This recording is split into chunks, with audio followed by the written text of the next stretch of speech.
common things that spell disaster in your relationship early on. A common thing that happens in your relationship early on is that a lot of people make assumptions. People make assumptions about things that they might have been informed about from early on in their relationships, from relationships that they've observed, and they saw all sorts of things that they were hoping that they might achieve in their relationship. I'll give you some examples. We might make assumptions that, for instance, maybe our partner would have dinner waiting for us when we get home. We might make assumptions about how much time we'll be spending together, or that our partner will greet us when we come in through the door with a kiss. Or we might make assumptions about the amount and type of physical affection that we can expect in our marital relationship based on what we've seen in movies, based on what we've seen in our parents' relationships. And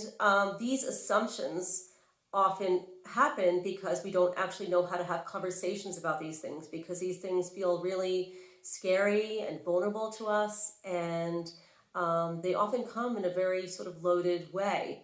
And because we don't know how to have conversations, when these assumptions aren't met, when our partner isn't doing the things that we hope that they'll do, we often get really upset and angry with them, and we might start,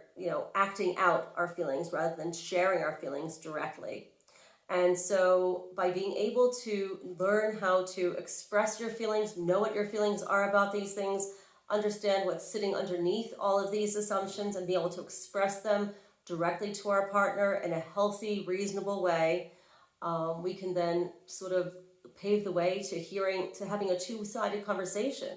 where we're able to meet our partner's needs, where our partner is able to then try to come closer to meeting our needs. And also, just sometimes our needs aren't going to exactly be able to be met in the way that we want, but even just being able to voice our needs in a way that's really healthy and satisfying, just being able to get these things out on the table can really clear the air for us and help us to feel free that we're holding on to all this stuff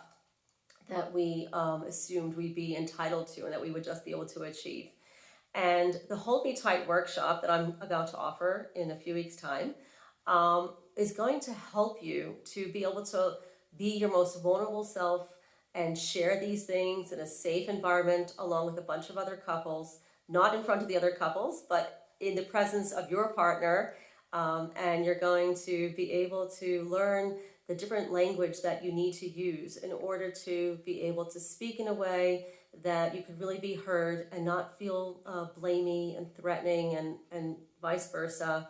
And it's just a wonderful way to really help to overcome all these blocks that often get in the way of the couple relationship. And it's going to help clear the air of all these assumptions that you've been carrying around with you for far too long. So if you're in the early stages of your relationship, I invite you to join me for the Hold Me Tight workshop coming up in Jerusalem very shortly. So check out the link below, and I look forward to seeing you and your partner there. All the best.